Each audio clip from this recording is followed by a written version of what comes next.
para pembicara, para narasumber.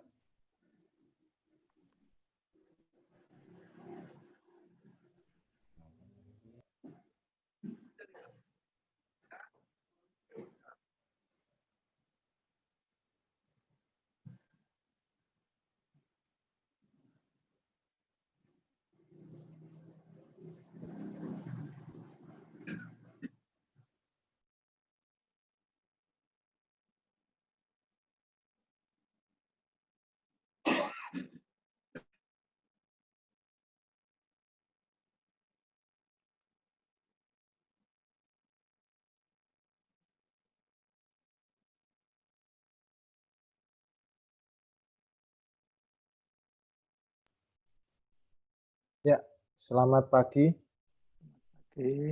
Ya, selamat pagi, dokter. Selamat pagi para yang sudah hadir.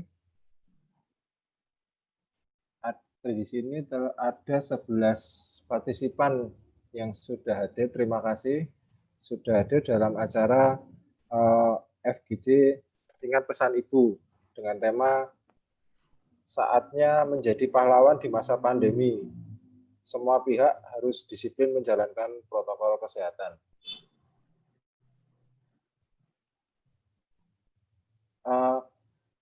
Seperti kita ketahui kan bulan November ini adalah bulannya pahlawan. Jadi tanggal 10 November adalah peringatan Hari Pahlawan. Tapi untuk tahun ini kondisi memang berbeda, nggih. Jadi tidak seperti tahun-tahun sebelumnya. Tahun ini kita dihadapkan pada masalah pandemi COVID-19, COVID-19 yang dimana menuntut sebuah adaptasi kebiasaan baru yang harus kita lakukan, baik itu memakai masker, mencuci tangan dengan sabun di air mengalir, ataupun menjaga jarak dan menghindari kerumunan. Nah, konteks Hari Pahlawan atau konteks bulan November, bulan pahlawan ini adalah konteksnya siapapun bisa menjadi pahlawan. Tidak lagi si A, si B, si C, tapi semua bisa menjadi pahlawan. Pahlawan seperti apa? Pahlawan bagi dirinya sendiri, pahlawan bagi keluarganya, pahlawan bagi lingkungannya. Dengan cara apa? Tadi ketat menerapkan protokol kesehatan untuk mencegah penularan COVID-19 sehingga pandemi juga bisa segera diakhiri.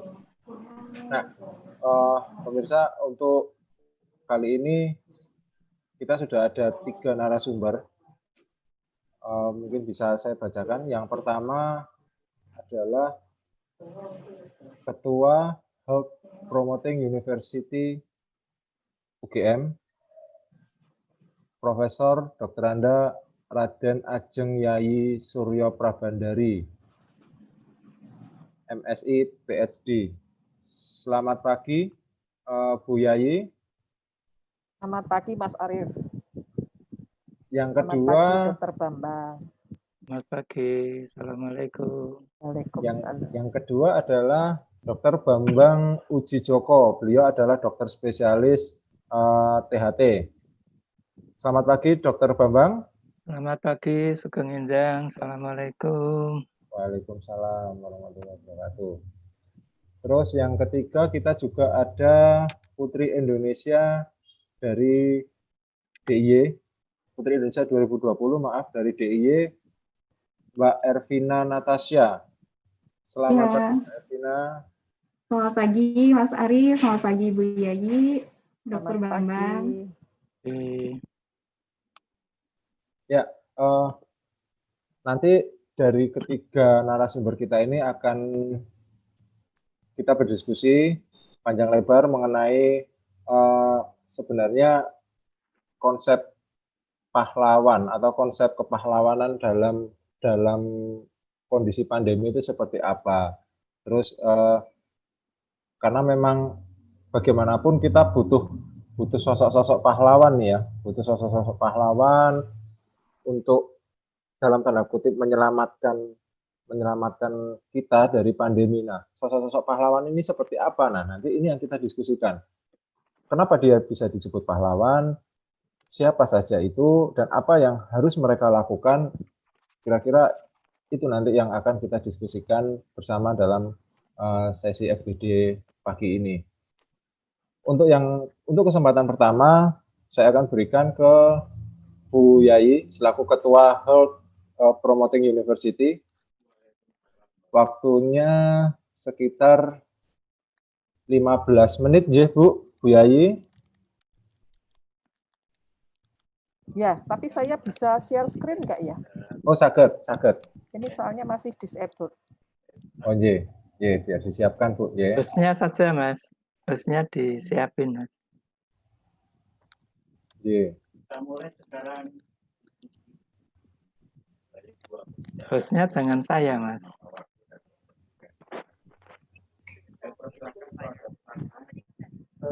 Bentar ya, Pak. Iya.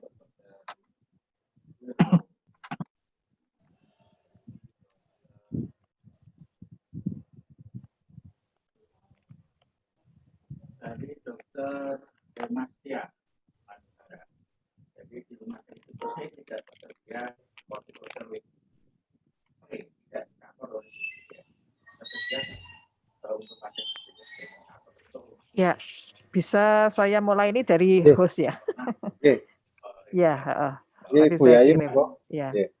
Oke, terima kasih Ibu Bapak semua. Terima kasih Harian Jogja sudah mengundang saya. Dan saya mempresentasikan ini berdasarkan beberapa pertanyaan yang sudah dikirimkan pada saya. Mudah-mudahan semua Bapak Ibu di dalam ruang Zoom ini sehat semuanya, tidak kurang sesuatu apapun. Assalamualaikum warahmatullahi wabarakatuh. Salam sejahtera, salam sehat. Jadi saya memberikan judul ini COVID-19 tantangan dan kesiapan masyarakat dengan adaptasi kebiasaan baru, karena ini yang banyak ditanyakan di pertanyaan yang diberikan pada saya. Ya, bisa lanjut? Ya, jadi yang sebelah kanan itu ada beberapa pertanyaan yang diberikan pada saya dan saya mencoba untuk menjawabnya. Sebentar, saya tak ngerindik. Ya. Jadi bagaimana kondisi sosial di Indonesia dan Jogja? Kemudian bagaimana dengan COVID ini, ya, bagaimana sih tantangan terbesar bagi masyarakat kita? Kemudian pada 2020 ini mungkin aktivitas masyarakat lebih intensif dibanding 6-7 bulan yang lalu. Jadi apa yang dipersiapkan? Kemudian bagaimana juga mempersiapkan beberapa klaster dan bagaimana cara menanamkan kesadaran. Ya, saya Yayi Surya Prabandari. Saat ini saya bekerja di Fakultas Kedokteran, Kesehatan Masyarakat dan Keperawatan Universitas Gadjah Mada. Dan sejak tahun 2019 saya didapuk untuk menjadi Ketua Health Promoting University, Universitas berbasis promosi kesehatan atau kampus sehat. Di mana kalau kampus sehat ini pengennya adalah membuat semua sivitas akademika, termasuk petugas administrasi dan semua yang ada di UGM, di kampus itu sehat. Ya. Kita mempunyai 7 kegiatan, yaitu aktivitas fisik, literasi kesehatan, kemudian kesehatan mental, pola makan yang sehat, zero tolerance rokok, tembakau, dan alkohol, zero tolerance bullying, harassment dan violence, dan lingkungan yang sehat dan ramah disabled. Ya, itu. Dan untuk COVID ini, divisi literasi kesehatan yang cukup banyak bekerja. Ya, lanjut. Ya, saya akan menyinggung sedikit mengenai fakta dan permasalahan pandemi COVID-19 ini ya. Lanjut, lebih pada efeknya pada masyarakat ya. Jadi saya tidak akan menjelaskan penyakitnya. Jadi permasalahan ini adalah virus ini kan memang masih baru, sehingga banyak penelitian yang masih harus dikaji. Sehingga WHO pun di dalam memberikan beberapa saran ataupun pesan-pesan kesehatan itu ada beberapa kali revisi ya. Ini kalau masyarakat yang tidak terlalu paham, ini kok gonta-ganti, yang dulu nggak usah pakai masker, sekarang pakai masker, sekarang pakai maskernya harus yang begini gitu. Kenapa? Ya ini memang karena penyakitnya masih terus diteliti, ya. Jadi karena ini akhirnya ke seluruh dunia, Maret 2020 WHO menetapkan ini sebagai pandemi. Artinya tidak hanya pada 1-2 negara, tetapi hampir pada seluruh negara di dunia. Sehingga diminta untuk setiap negara itu untuk bersiap-siap, ya, artinya mempersiapkan, be prepare. Kemudian fokus pada deteksi, proteksi, dan proteksi yang belum, dan kemudian mentreatment mereka yang sudah terkena. Kemudian ya yang ini yang kita bicarakan. Setiap orang bisa jadi pahlawan untuk mengurangi transmisi. Dan kita harus terus inovasi dan belajar. Ya, lanjut.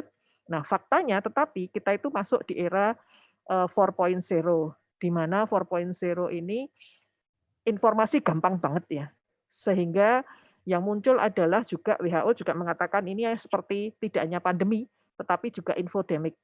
Informasi masuk banyak dan banyak yang hoax, dan beberapa orang terus jadi tiba-tiba jadi narasumber gitu ya, meskipun sumbernya ya tidak jelas gitu ya. Jadi ini bisa berdampak pada masyarakat tuh bingung, panik gitu ya. Beberapa kemudian juga menyebabkan stigma. Stigma ini karena belum ada kejelasan ya tentang hal-hal yang apakah memang sebetulnya kan kalau petugas kesehatan itu kalau sebelum keluar dari rumah sakit kan ya mesti bersih-bersih ya. Presiden kami itu sebelum pulang itu ya bersih-bersih dulu di fakultas gitu ya. Jadi tidak perlu dikhawatirkan gitu ya. Tetapi kan stigmanya adalah ini sangat menular ya, sehingga memang waktu itu sekarang sudah membaik ya. Waktu itu ada beberapa profesi kesehatan yang apa namanya? Yang dikhawatirkan ya, karena profesi kesehatan ini kan itu juga sangat rentan dengan sakit. Ya, lanjut. Nah, saya kasih sedikit teori. Jadi dalam teori perilaku itu, kalau informasi ini kurang jelas, ya, media sosial yang sangat beragam, ini orang bisa secara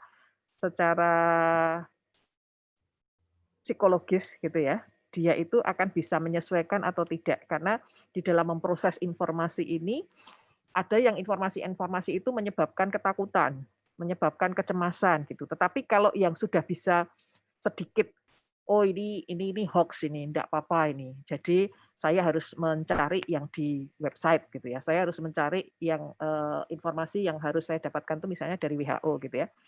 Jadi dia kalau yang di coping appraisal-nya lebih bagus gitu ya. Jadi dia nanti akan menyesuaikan dirinya lebih bagus. Jadi kalau kita lihat masyarakat yang mau pakai masker, menjaga jarak, tapi tetap agak rileks, ya itu mereka yang penyesuaiannya bagus. Dan kita tidak bisa menyalahkan ya, karena kan begitu banyak informasi dan beberapa informasi itu memang sangat menakutkan gitu ya. Ada beberapa teman saya yang bulan-bulan pertama benar-benar nggak mau keluar rumah gitu ya, sangat ketakutan. Sementara ada juga yang ini kalau maladaptif ini juga bisa saja juga terserah luweh arep loro karepmu ora karepmu gitu ya kalau bahasa Jawa. Nah, jadi ini memang karena proses bagaimana proses di kognitifnya. Nah, masalahnya kalau kita mau puasa media ya, itu sebetulnya lebih rileks sih. Tapi kan orang sekarang tidak bisa lepas dari gadgetnya ya. Jadilah ini menjadi banyak hal gitu ya. Next. Nah, apa yang mesti kita teruskan? Tentu saja apa yang sudah dikampanyekan selama ini ya, tapi ditambahkan dengan bagaimana kita harus campaign juga, bagaimana sih cari sumber kesehatan yang bisa dipercaya atau kredibel. Ya, selain itu jangan lupa juga kita harus melakukan selain cuci tangan, pakai masker, menjaga jarak, kita harus sehat.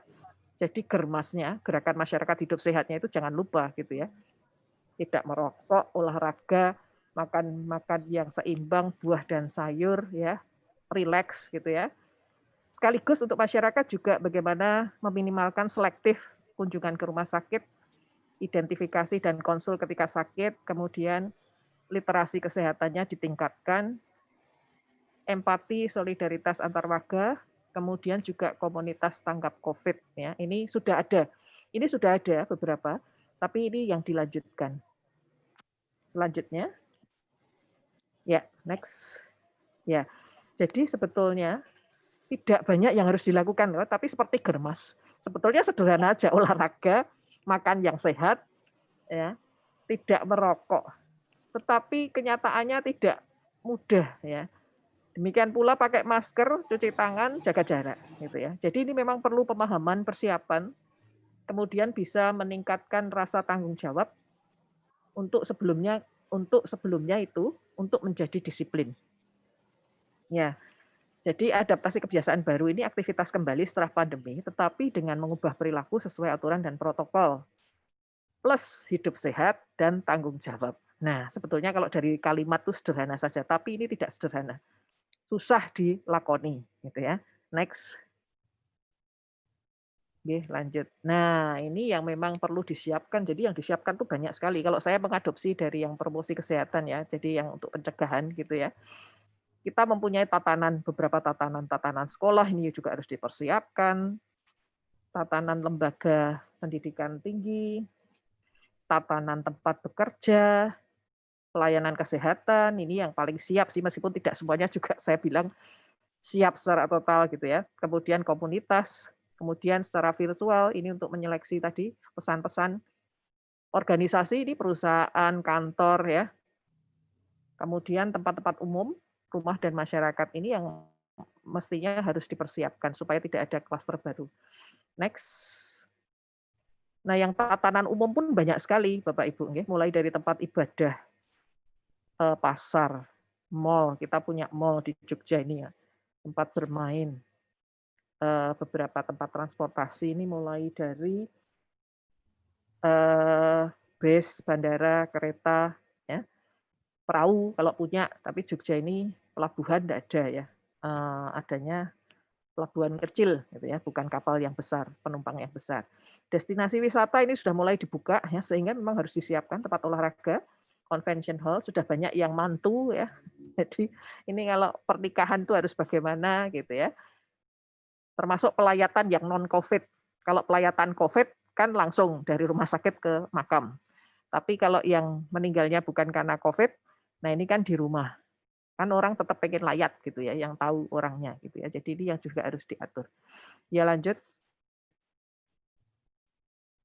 Nah, jadi langkah yang harus dilakukan apa? Nah, kalau mungkin ini tergantung Bapak Ibu, teman-teman ini bekerja di mana, tergantung tatanannya, tetapi kita bisa mulai dari menyusun protokolnya, kesiapan semua tatanan dan elemen, kemudian kita advokasi pada pimpinan, ya kalau di masyarakat berarti pada Pak RW, Pak RT yang ini sudah dilakukan sih, sudah banyak dilakukan.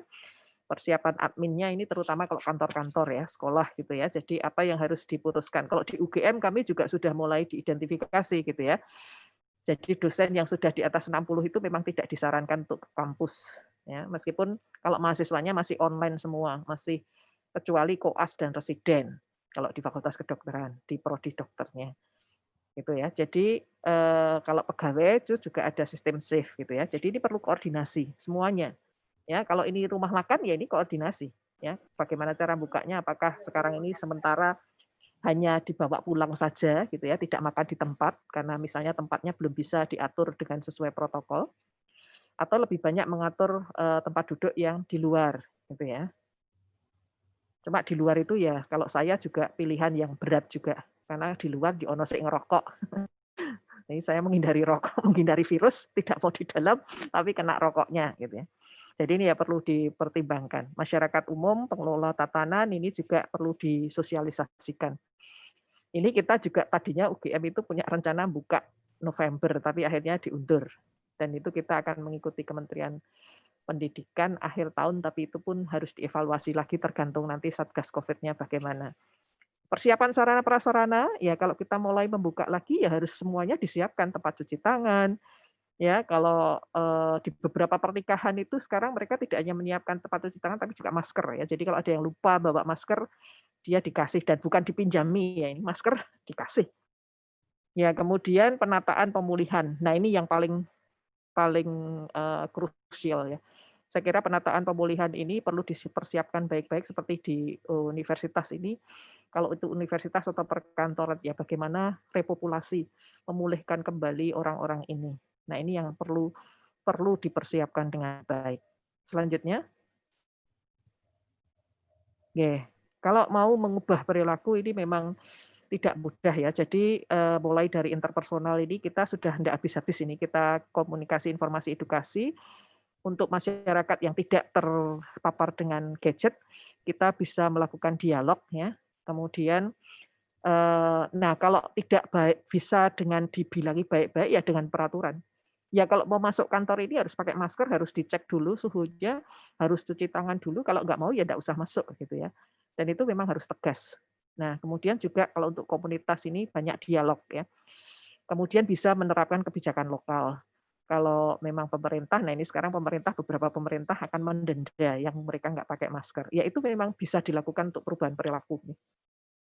Lanjut, kayaknya tinggal 1 atau 2 lagi. Ya, jadi strategi perubahan perilaku itu memang bisa mulai dari informasi, kemudian kita bisa juga iklan pemasaran, kemudian kalau memang itu toko atau pasar yang bagus bisa kita kasih insentif ya, hadiah gitu ya. Jadi sebelah kanan yang biru itu adalah tatanan-tatanan, dan kalau terpaksa kita melakukan indoktrinasi, itulah yang dilakukan beberapa negara, Cina, Taiwan, ya, dia mengerahkan polisi dan tentara untuk itu ya. Atau kalau yang memang agak keras tapi terasa soft itu dengan peraturan. Nggih. Pilihan bisa disesuaikan dengan kondisi. Nggih. Ya, lanjut. Dan ini mungkin saya berikan contohnya ya kalau multi tahap. Jadi kalau untuk individu itu bisa dengan komunikasi, informasi, edukasi, bisa melalui pengajaran, pelatihan. Jadi yang online-online itu juga terus diingatkan. Nggih. Bisa juga dengan konseling. Ini kalau beberapa perusahaan yang tidak mau patuh gitu ya. Ya, kemudian organisasi ini bisa ada perubahan organisasi, artinya menuju ke lebih sehat gitu ya. Komunitas dan pemerintah bisa melalui pemberdayaan sampai pada teknologi informasi dan kebijakan peraturan. Oke. Lanjut. Ya, saya kira itu. Ya, mudah-mudahan ini bisa sudah menjawab beberapa pertanyaan yang sudah diberikan pada saya, dikirimkan pada saya. Bahwa memang kita ini perlu agak sabar karena memang mungkin karena lamanya dipikir dulu kan cuma 2 bulan, ternyata berlanjut dan virusnya memang belum bisa terkendali penuh karena ya ini karena keterbatasan pemahaman kita yang masih perlu waktu untuk mengetahui lebih lanjut bagaimana sih kita bisa mengendalikan dengan baik gitu ya. Sehingga memang ini yang perlu disosialisasikan pada masyarakat. Ya, terima kasih, kurang lebihnya mohon maaf. Wassalamualaikum warahmatullahi wabarakatuh. Assalamualaikum warahmatullahi wabarakatuh. Terima kasih Bu Yai atas pemaparannya yang cukup detail mengenai bagaimana sebenarnya kita harus mengubah perilaku ya Bu Yai. Berarti karena semuanya itu proses ya, karena kita semua memaklumi bahwa untuk mengubah perilaku dari A ke B, dari B ke C itu nggak mudah ya. Tidak semudah membalikkan telapak tangan. Jadi semua harus proses, semua harus terlibat, banyak cara yang bisa dilakukan. Tadi Bu Yai sempat menyinggung ada beberapa cara, bisa dalam bentuk informasi, terus ada juga insentif, restriksi, indoktrinasi, dan sebagainya tadi sudah disebutkan oleh Bu Yai. Nanti bagi pemirsa yang mungkin perlu materi, apakah boleh di-share Bu Yai? Boleh. Ya, nanti bagi pemirsa FGD ini yang memerlukan handout dari Bu Yai, monggo silakan menghubungi atau mungkin menghubungi via chat di Zoom ini.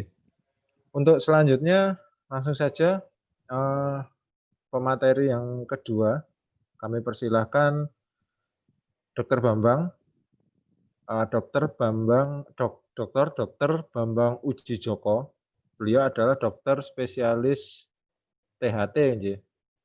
Nama lengkapnya Dr. Bambang Uji Joko Prianto. Beliau adalah dokter spesialis THT.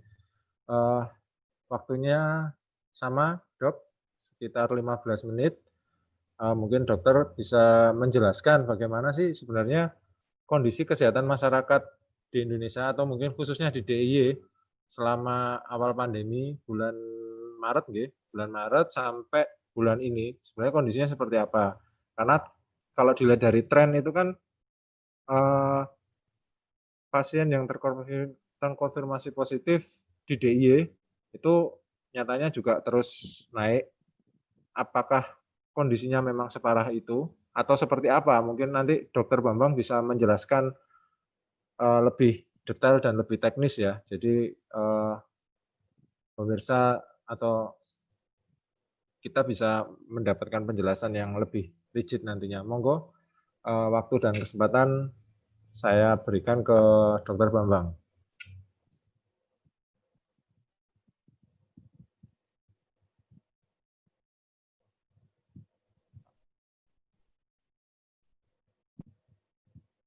Dokter Bambang monggo di unmute dulu.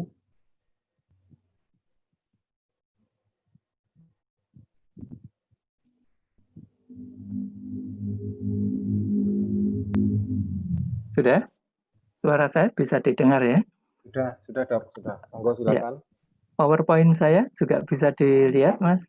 Sampun. Sampun ya. Oke. Ya. Jadi, Assalamualaikum warahmatullahi wabarakatuh. Selamat pagi. Saya sangat appreciate sekali kepada penyelenggara ya, yang telah mengadakan webinar ini, dan yang menarik adalah di sini ada kata-kata semua pihak. Ya, semua pihak itu siapapun. Nanti ada contoh. Ya. Maka dari itu ada baik Putri Yogyakarta itu juga berperan. Kemudian psikolog juga berperan. Nakes juga, kemudian media sosial juga. Ya. Nah, saya akan menyampaikan beberapa hal pokok yang sering saya dapatkan di pertanyaan baik dari pasien, dari siapapun itu. Ya. Prinsipnya ini ada gambaran yang di sini ini. Ini adalah gambaran menggunakan mikroskop elektron. Gambaran virusnya itu seperti ini. Jadi ada bulatan, kemudian ada cangkang-cangkangnya. Nah, kalau diperbaiki lagi, gambarnya seperti ini. Yang berbahaya adalah cangkang ini. Cangkang ini adalah yang menyebabkan seseorang mengalami infeksi yang sangat berat. Ya. Nah, ini yang bagus. Sebenarnya ini untuk ornamen batik mungkin sangat bagus ya, Bu Yayi ya. Ini bisa warna-warni bagus sekali sebenarnya. Nah, inilah virus corona 19. Sekarang kita lihat ini dari teman saya epidemiologis dari Jakarta. Sampaikan kondisi Oktober. Yang menarik di sini adalah terjadi peningkatan kasusnya itu seperti ini. Ya, jadi mulai dari tanggal 1 dan seterusnya naik terus.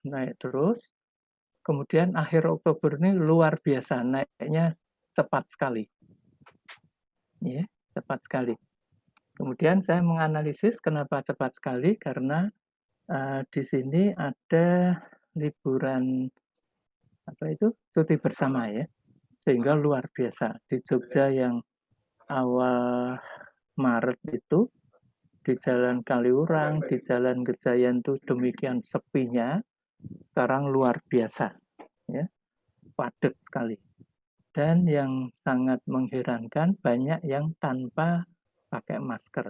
Nah, ini yang berbahaya. Ini bulan Oktober. Yang menarik adalah ini, November. November ini terjadi penurunan. Ya, kemarin saya coba ini, saya berikan tugas kepada mahasiswa S3. Saya minta coba analisis data ini. Mereka menyebut ya ini karena liburan yang panjang itu. Apalagi macam-macam jawabnya. Saya menyampaikan kenapa mulai akhir Oktober ya, ini kok landai. Ini kan naik kemudian landai. Ada beberapa analisis. Ya. Yang pertama adalah kemungkinan karena waktu itu naik karena ada cuti bersama itu. Oke. Kemudian yang kedua adalah kenapa kok kemudian datar? Karena di sini ada SK Menteri bahwa pemeriksaan PCR yang di swab itu dulu rata-rata di atas 2 juta. Ya, kemudian ditekan menjadi 900.000. Begitu ada penurunan ini, banyak rumah sakit yang kemudian nyetop pelayanan pemeriksaan PCR. Ada salah satu teman saya, kebetulan direktur rumah sakit swasta di Jakarta, rumah sakit cukup besar. Kemarin minggu malam kita bahas reuni teman angkatan, saya sampaikan bagaimana menurut Anda dengan 900.000. Ternyata rumah sakit tomboknya luar biasa. Ya, karena bahan yang dipakai untuk periksa itu harganya 875.000. Sehingga rumah sakit nggak dapat apa-apa. Karena itu rumah sakit kalau tombok terlalu banyak nggak berani. Sehingga di sini landai. Nah, di sini turun. Ya, tapi tetap tinggi. Moga-moga ini adalah kondisi yang sebenarnya. Karena ada beberapa negara yang agak malu-malu gitu menyampaikan kalau kejadian COVID di negaranya itu tinggi. Sehingga di sini di-skip. Ya, di-skip, datanya dikeluarkan sedikit-sedikit. Gitu. Ini yang juga merupakan pertimbangan.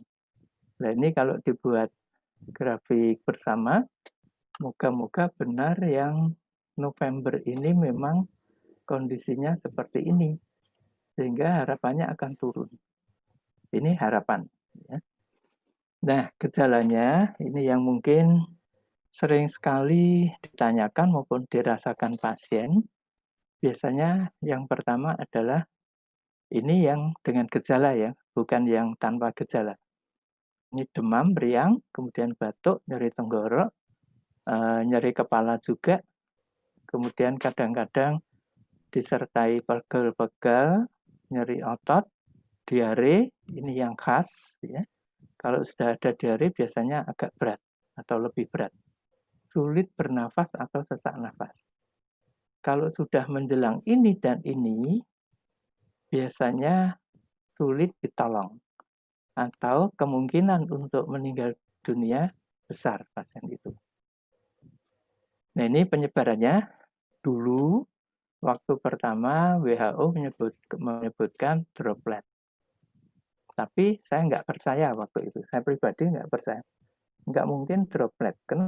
Karena dari seseorang bicara bersin atau batuk, memang keluar droplet. Droplet itu adalah partikel-partikel kecil dari ludah kita. Ludah seseorang waktu bicara. Kita tahu bahwa di negara kita ini negara tropis. Begitu keluar, menguap. Sehingga cairannya menguap, sehingga ada partikel-partikel virusnya. Maka dari itu, saya setuju bahwa penyebarannya adalah secara aerosol atau airborne disease. Jadi lewat udara. Ternyata kemudian dengan perjalanan waktu, WHO menyetujui lewat udara juga. Ya. Nah, ini kontak dekat, ya, jabat tangan, saling bersentuhan, ini bahaya sekali. Bisa juga menyentuh objek yang sangat mungkin terkontaminasi virus. Ya. Ini misalnya tombol lift. Ya. Sekarang hampir di tiap gedung, apalagi tiap rumah sakit, untuk tombol ini menggunakan yang sensor. Kemudian masuk parkiran juga sensor. Kemarin dulu saya di salah satu bank, ya ada liftnya, di situ disiapkan tusuk gigi. Ini bagus juga. Yang mengenai kontaminasi atau penularan lewat saluran makanan, sampai sekarang masih belum ada laporan yang pasti. Ini adalah semburan, ya. Jadi seseorang bicara, ini dari droplet, kemudian menjadi aerosol, ya, kemudian aerosol menjadi airborne disease atau penularan lewat udara. Nah, ini yang perlu ditekankan bahwa pengobatan khusus untuk antivirus coronavirus 19 belum ada. Ini harus disadari. Ada yang melaporkan dari Surabaya begini dan begitu, ya. Kemudian dari Korea Selatan begini, macam-macam, tapi tetap belum ada. Ya. Ada yang mencoba memakai anti HIV, ada yang menggunakan anti malaria, tetapi sebenarnya belum ada pengobatan yang spesifik atau yang khusus. Sehingga pengobatan biasanya adalah untuk mencegah komplikasi. Komplikasi yang paling sering adalah infeksi di paru-paru. Ya, jadi di ujung paru-paru itu ada gelembung-gelembung alveoli namanya, itu menyerap oksigen. Di situ terjadi peradangan. Nah, ini yang perlu disadari. Ada yang menyampaikan pakai bawang putih. Ya, ini begitu dicek adalah hoax. Ya, bawang putih. Kemudian kalau faktanya Indonesia sudah bisa mendeteksi SARS coronavirus 2 atau coronavirus 19. Di Jogja juga sudah bisa. Ya. Konsumsi alkohol, kemudian juga yang terakhir populer itu minum minyak kayu putih, ya. Ini hoax, ya, jangan dipercaya. Kemudian ada isu vaksin atau obat untuk COVID-19, ini juga masih hoax. Ya. Maka dari itu, waktu ada beberapa institusi menyampaikan atau mengumumkan menemukan obat untuk COVID-19,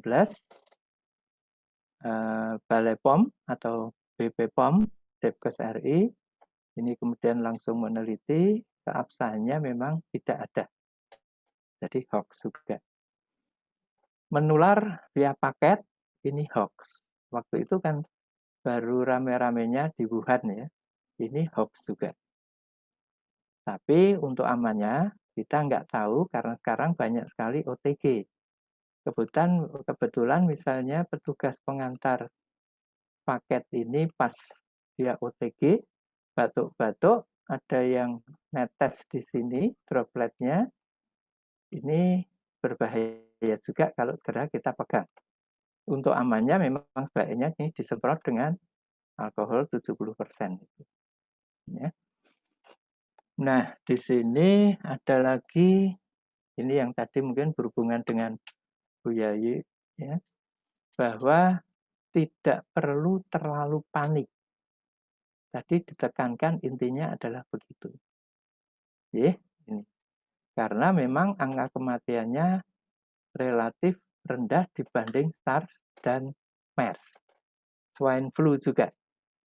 MERS ini juga virus corona. SARS juga virus corona. Ya.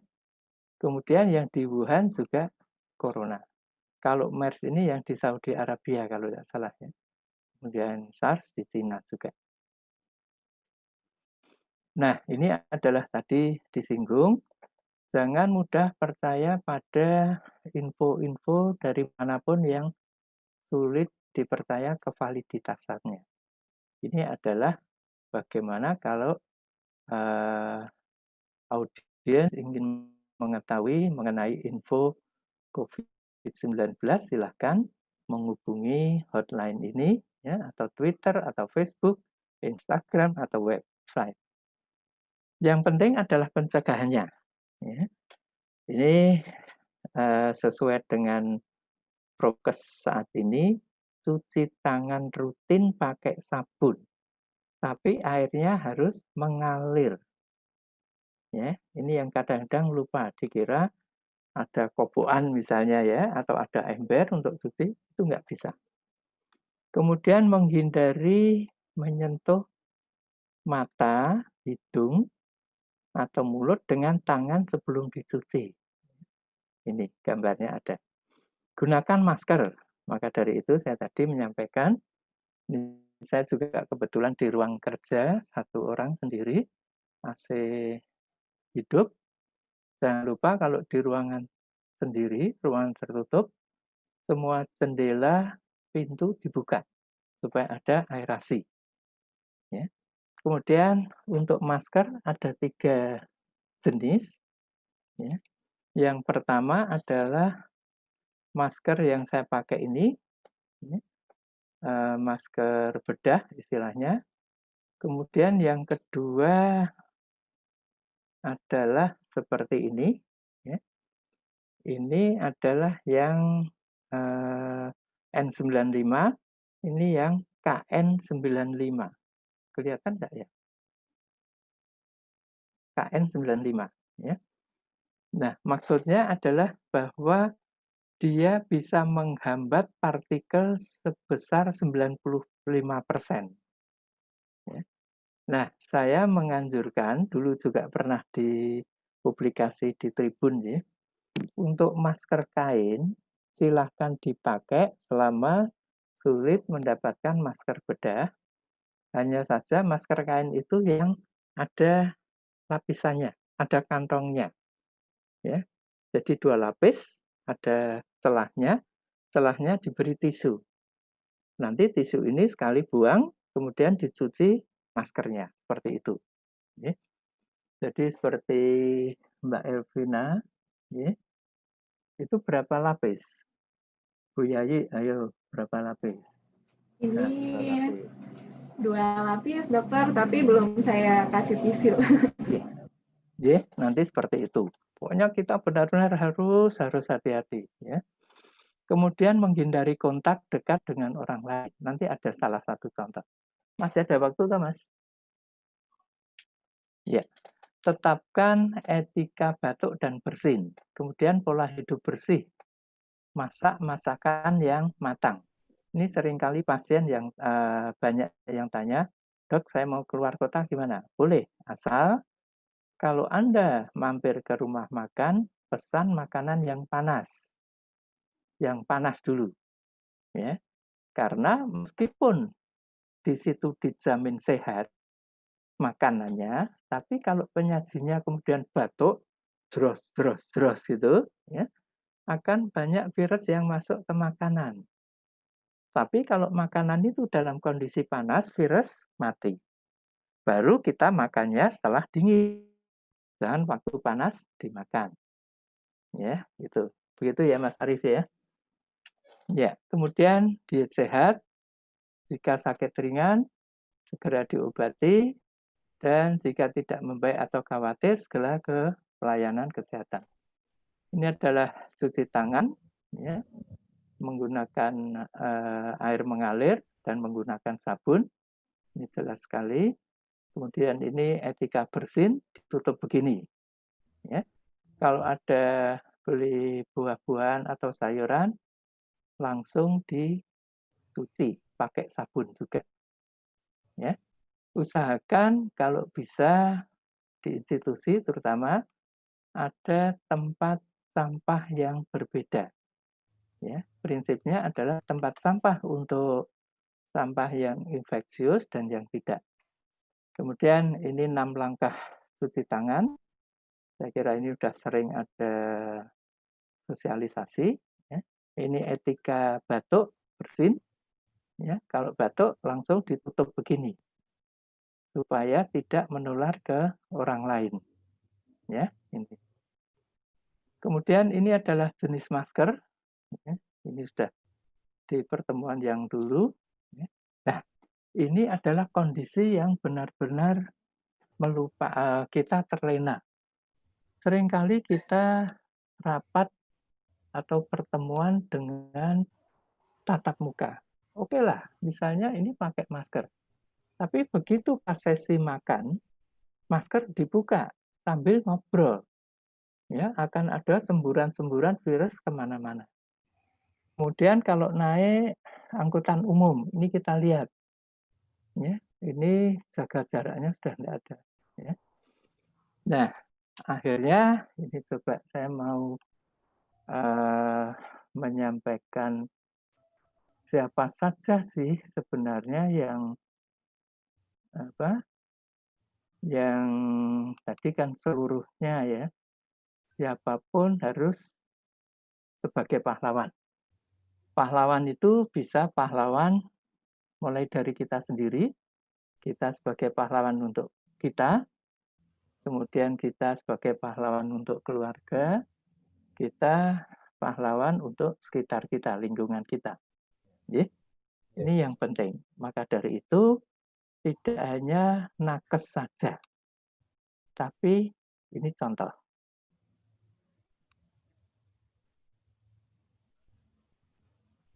Ya, sampai musisi pun ikut sebagai pahlawan. Ya.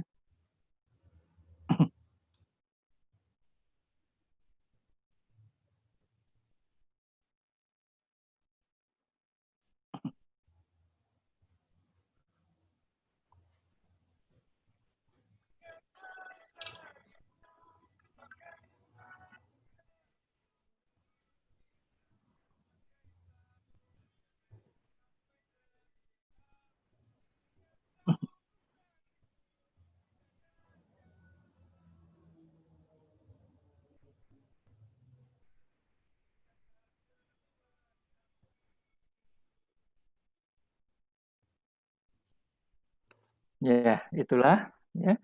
Jadi di sini sangat-sangat menarik bahwa siapapun bisa menjadi pahlawan melawan pandemik ini, ya. Karena ini hari Jumat, ya. Karena ini hari Jumat, maka ini kok masih padi, maaf. Ya, hari Jumat saya menyampaikan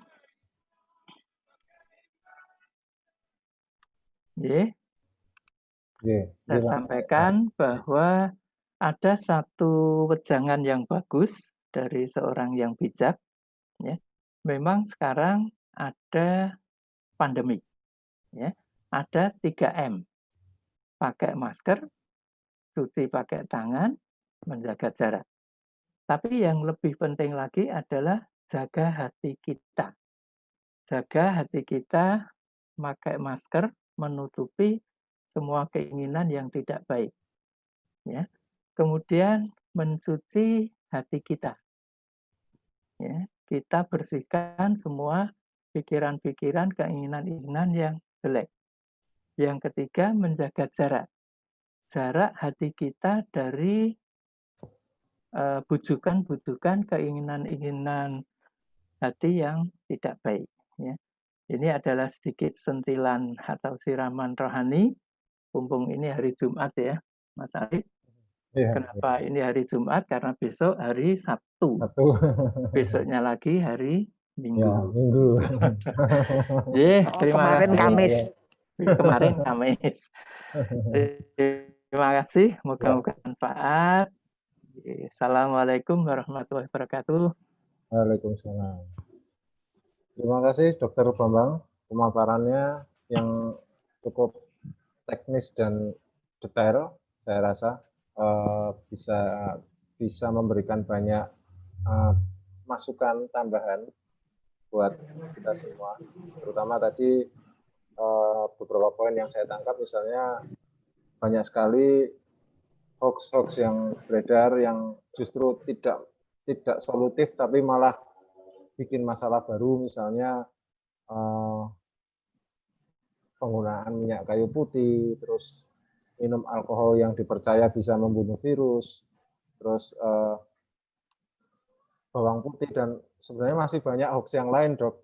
Sebenarnya tidak hanya yang disebutkan oleh Dr. Bambang saja tadi.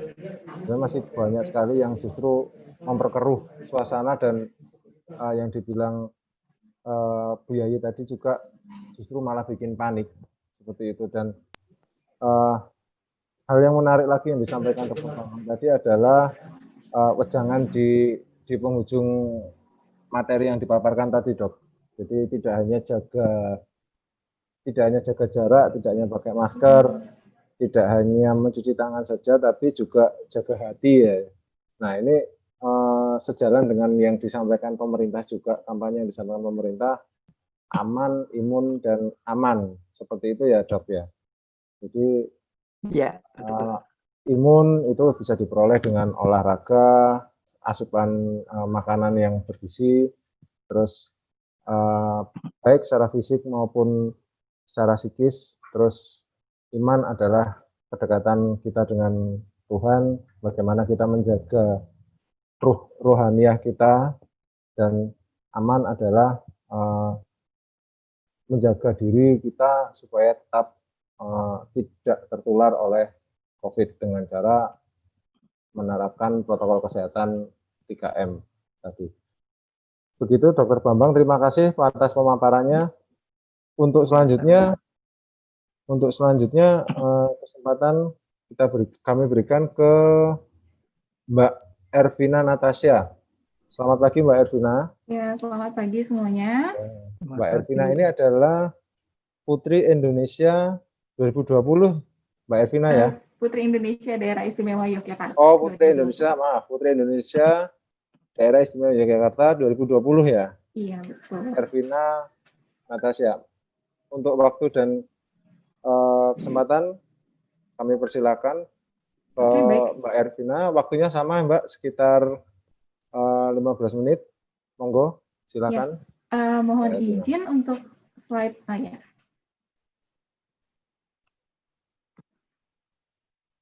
Oke, mari dimulai aja ya. Perkenalkan, nama saya Ervina Natasha. Tadi sudah sempat diberitahu juga oleh Mas Arief. Saya merupakan lulusan dari Institut Teknologi Bandung angkatan 2013. Dan saya juga awal tahun ini mengemban tugas sebagai Putri Indonesia Daerah Istimewa Yogyakarta 2020. Sekarang kesibukan saya selain menjadi Putri Indonesia juga sebagai pengusaha. Dan saya sangat berterima kasih di sini untuk tim Harian Jogja karena telah mengundang saya untuk ikut serta dalam focus group discussion ini. Ya, boleh next. Next lagi, tolong. Ya, untuk awalnya saya di sini sebagai wakil dari generasi muda ya. Saya melihat di sini respon anak muda dalam menghadapi COVID-19. Kalau menurut saya sendiri, sebenarnya dari banyaknya informasi yang tersebar di sosial media dan media lainnya, bahwa banyak sekali informasi tentang COVID-19 ini. Dari dampaknya, cara pencegahannya, dan lain-lain gitu. Jadi sebenarnya saya merasa generasi muda sebenarnya mayoritas sudah paham tentang bahayanya COVID-19, lalu cara pencegahannya, dan lain-lain. Cuman memang tidak dapat dipungkiri bahwa sebagian dari kita masih ada pihak-pihak yang dalam tanda kutip ngeyel gitu, dan masih cuek tentang bahayanya COVID-19 ini. Jadi kalau kalian bisa lihat di gambar itu masih sering banget kita temui ya, di kafe-kafe masih pada ramai, nggak pakai masker, masih pada selfie, itu masih banyak kita temui gitu. Dan itu kebanyakan juga yang disayangkan itu dari generasi muda. Jadi sebenarnya mereka paham teorinya apa gitu, mereka paham apa yang harus dilakukan dan bahayanya bagaimana, tapi belum semuanya bisa mempraktekkan. Boleh di next talk. Nah, di sini semua masyarakat itu sebenarnya berperan kan sebagai berperan untuk mencegah penyebaran COVID-19. Tapi di sini generasi muda itu bisa dibilang sebagai agents of change-nya. Kenapa sih dibilang begitu? Jadi kalau dalam penanganannya itu dokter dan tenaga medis menjadi garda terdepan yang sebagai kita tahu gitu di rumah sakit mereka bekerja untuk bagaimana caranya menyembuhkan dan men-treat pasien gitu yang ada yang terkena COVID-19. Tapi dalam pencegahannya sebenarnya masyarakat ini adalah kunci gitu. Jadi sebenarnya masyarakat ini adalah yang berperan sebagai agents of change, terlebih lagi anak muda. Kenapa generasi muda gitu? Menurut saya generasi muda adalah garda terdepannya karena dia yang kita tahu banyak dari generasi muda yang menjadi influencer, terus selalu sangat aktif di sosial media, dan mungkin lebih sering keluar untuk kayak bekerja kalau gitu kan. Nah, itu generasi muda itu harus mematuhi protokol kesehatan, memberi contoh pada masyarakat sekitar, dan mengkampanyekannya. Nah, di sini yang saya garis bawahi adalah mengkampanyekannya.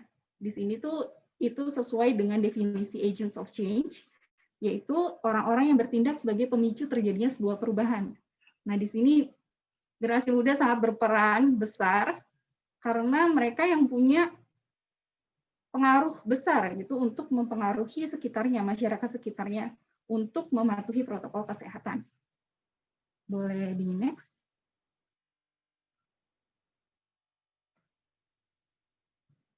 Nah, di sini sudah dijelaskan tadi sangat detail oleh Dr. Bambang mengenai 3M, tentang memakai masker, mencuci tangan, dan menjaga jarak. Jadi, ini sangat penting dilakukan, dan sebenarnya agents of change itu bisa juga dikaitkan dengan sebagai pahlawan ya, jadi be hero. Jadi kalau dulu kita generasi muda berperannya menjadi agents of change itu bisa kayak dengan ide-ide kreatif kita untuk menemukan dan membuka lebih banyak lapangan kerja, misalnya startup-startupnya banyak dari generasi muda ya. Nah, setelah pandemi ini kita lihat ternyata semakin mudah ya kita bisa menjadi agents of change karena ada 3M ini nih. Kita bisa untuk menjadi hero untuk diri kita sendiri dan keluarga dan juga masyarakat sekitar dengan mengkampanyekan prinsip 3M ini, yaitu memakai masker, mencuci tangan dengan sabun dan air mengalir, dan juga menjaga jarak. Lalu di sini kalau semuanya bisa melihat, menjaga jarak ini saya garis ya di miringin ini kenapa? Karena menurut saya itu yang paling sulit diadaptasi. Ya, saya akui juga sebagai salah satu dari generasi muda, ini memang yang membuat kayak selama beberapa bulan kok cuma di rumah aja. Padahal biasanya kita bekerja, keluar, bersosialisasi, keluar gitu. Nah, sekarang kita harus stay at home, terus kalau keluar juga harus menjaga jarak gitu, udah nggak bisa ketemu teman lama terus pelukan lagi, udah nggak bisa gitu kan. Jadi itu sih yang paling sulit untuk diubah. Cuman bukan berarti sulit itu impossible ya untuk dilakukan, karena ternyata cara mengedukasinya masyarakat untuk paling mudah gitu untuk mengedukasi generasi muda itu sebenarnya bukan untuk dilarang, tapi untuk dimotivasi agar mereka menjadi hero. Boleh tolong di next? Nah, jadi hero itu yang setelah saya sebutkan dan Dr. Bambang juga tadi jelaskan sama Ibu Ayi, bahwa tidak harus tidak harus menjadi kayak superhero di movie-movie itu enggak, tapi kita bisa jadi hero dari diri sendiri. Jadi kan ya kita tahu kalau COVID-19 itu generasi muda memiliki lebih banyak memiliki lebih banyak imun ya, jadi lebih kuat terhadap COVID-19. Tapi yang kita tahu cara penyebarannya ini kan bisa, jadi kita bisa menjadi carrier gitu untuk orang-orang di sekitar kita. Karena itu kita harus paham akan hal itu, kita harus sadar akan hal itu, sehingga itulah yang memotivasi kita untuk tidak keluar rumah atau tidak melakukan yang tidak sesuai dengan protokol kesehatan. Itu yang motivasi kita menjadi hero untuk keluarga kita. Jadi kita harus menahan diri, bukan untuk kita sendiri, tapi untuk keluarga kita, orang tua kita. Orang-orang tua di sekitar kita yang lebih rentan untuk mengidap COVID-19. Lanjut. Nah, sebagai Putri Indonesia Daerah Istimewa Yogyakarta 2020, selama masa pandemi ini yang sudah saya lakukan adalah mulai dari diri sendiri. Saya harus paham betul, saya mencari informasi sebanyak mungkin tentang apa itu COVID-19, dan juga cara protokol kesehatannya, terus 3M, dan mempraktekannya dalam kehidupan saya sehari-hari. Dan juga setelah saya paham betul tentang itu, saya juga menggunakan sosial media saya sebagai influencer, saya menyebarkan awareness tentang COVID-19 dan memberi penyuluhan kepada masyarakat untuk, terutama follower saya, untuk mengikuti protokol kesehatan, menjaga jarak, memakai masker, dan mencuci tangan seperti itu. Dan juga tidak lupa untuk mendukung bisnis dari teman-teman yang terkena dampak ekonomi dari COVID-19. Karena kita tahu banyak sekali bisnis dan masyarakat yang terkena mungkin PHK segala macam, jadi ekonominya terdampak gitu, mendapat dampak buruk. Karena itu saya menggunakan platform saya untuk mendukung bisnis dari teman-teman, seperti kayak memberikan free endorse, dan juga orang-orang yang reach out ke saya untuk minta tolong bagaimana mempromosikan bisnisnya segala macam. Saya akan bantu dengan senang hati, karena ya walaupun kecil pengaruhnya, tapi saya harap bisa membantu teman-teman yang sedang membutuhkan. Boleh next. Dan akhir kata, saya ingin mengakhiri presentasi saya ini dengan satu kutipan yang sangat famous sekali, dan kita sudah tahu, mungkin udah tahu semuanya ya, bahwa beri aku 1000 orang tua, niscaya akan kucabut semeru dari akarnya. Beri aku 10 pemuda, niscaya akan kuguncangkan dunia. Berikut kutipan dari Presiden Soekarno. Nah, ini kenapa penting sekali dan nyambung dengan topik menjadi pahlawan, karena sebenarnya generasi muda itu agents of change, and it's time for us to be a hero. Bukan untuk diri kita sendiri saja, tapi untuk keluarga terdekat kita, orang tua kita, dan semua orang yang kita kasihin di sekitar kita. Dan menurut yang saya kutip dari BPS, bahwa ternyata statistiknya menunjukkan bahwa Indonesia memiliki lebih dari 60 juta generasi muda. Dan itu angka yang sangat banyak ya dibandingkan dengan kutipannya Presiden Soekarno yang 10 pemuda. Karena itu saya harap bahwa untuk semua pemuda yang menonton sekarang, kita harus bisa memulai dari diri sendiri, menumbuhkan kesadaran lebih lagi tentang bahaya COVID-19 dan cara kita pencegahannya, agar kita semua bisa menjadi hero untuk diri kita dan juga orang di sekitar kita. Terima kasih. Oke, terima kasih Mbak Ervina. Penjelasannya juga cukup menarik ini. Jadi mungkin Mbak Ervina mewakili generasi muda ya. Jadi tidak mudah untuk mengubah kebiasaan dari anak muda, karena ya kita nggak bisa memungkiri bahwa dengan jumlah yang banyak, dengan jumlah anak muda yang banyak di Indonesia ini, ternyata faktanya kemarin di DIY saja itu pelanggar protokol kesehatan itu justru lebih banyak anak muda. Nah, terlepas dari itu, kita tetap menaruh harapan, kita semua tetap menaruh harapan pada generasi muda sebagai yang dibilang Mbak Ervina tadi adalah sebagai agent of change. Jadi satu kalangan atau satu generasi yang memicu terjadinya sebuah perubahan. Nah, itulah peran generasi muda saat ini. Bagaimana anak muda ini mempengaruhi, bertindak sebagai influencer, bagaimana dia mempengaruhi anak muda yang lain, bahkan mempengaruhi lintas usia untuk menjadi lebih baik. Salah satunya adalah menerapkan protokol kesehatan sehingga untuk memutus penularan COVID-19. Nah, yang menarik juga yang disampaikan oleh Mbak Ervina tadi adalah mungkin yang dilakukan oleh Mbak Ervina adalah salah satu contoh konkret. Kalau menurut saya, itu adalah satu contoh konkret untuk ketika bagaimana Mbak Ervina membantu, misalnya membantu promosi ya, promosi pelaku usaha yang terdampak COVID. Nah, itu adalah contoh konkret bahwa anak muda bisa menjadi hero. Gitu.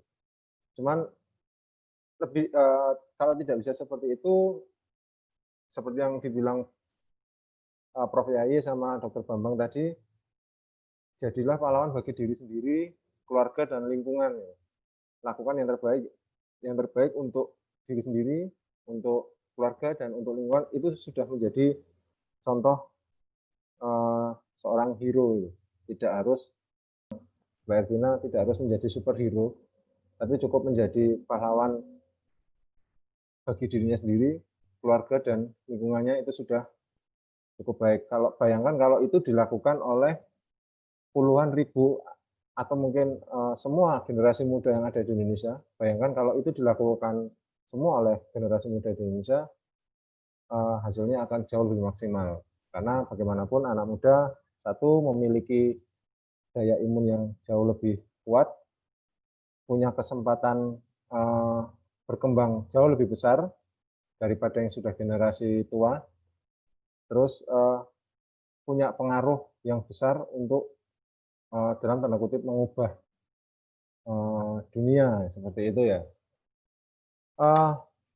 Sekali lagi saya ucapkan terima kasih untuk Prof. Yayi, Dr. Bambang, Mbak Ervina atas penjelasannya tadi, singkat, padat, tapi cukup detail dan menarik menurut saya. Nah, sekarang ini sudah ada total 26 partisipan, berarti sekitar 22 orang yang sudah hadir. Terus, nah ini ada beberapa pertanyaan yang sudah masuk ke kolom chat. Yang pertama, mungkin nanti ini kita diskusi aja, nggih, Dr. Bambang, Bu Yayi kayaknya sudah off, tapi masih online beliaunya. Terus masih Mas, coba nanti sebentar lagi. Ini pembicara habis ini saya. Oh, nggih, Prof. Ya, saya coba menjawab lewat chatting. Chatting nggih. Oh, nggih, Prof. Nggih, mboten napa-napa. Nggih. Ya, kita nanti formatnya diskusi saja, kita mengalir. Sudah ada beberapa pertanyaan yang tadi juga sudah dijawab di kolom chat oleh Prof. Yayi. Pertanyaan dari Mas Hendi Prabowo. Ini saya melihat banyak orang acuh, mungkin sudah lelah, orang yang mengejarkan social distancing, cuci tangan, tapi mereka justru melanggar sendiri, sering kumpul, cuci tangan juga tidak pernah diawasi, tidak ada cek suhu tubuh, bahkan beberapa tempat makan seperti burjo juga yang jual nggak pakai masker. Orang-orang makan kumpul merokok tanpa jarak dan tanpa masker. Apa yang dilakukan untuk menyadarkan mereka akan pentingnya protokol ini? Hal-hal apa yang bisa dilakukan masyarakat yang melihat fenomena ini? Sudah dijawab oleh Prof. Yayi. Mungkin Dr. Bambang atau mungkin, nah ini kebanyakan yang disinggung oleh Mas Hendi ini kayaknya sepertinya anak muda nih. Mungkin Mbak Ervina bisa sedikit nanti bisa menjawab. Monggo, Dr. Bambang mungkin mau menambahkan soal pertanyaannya Mas Hendi ini.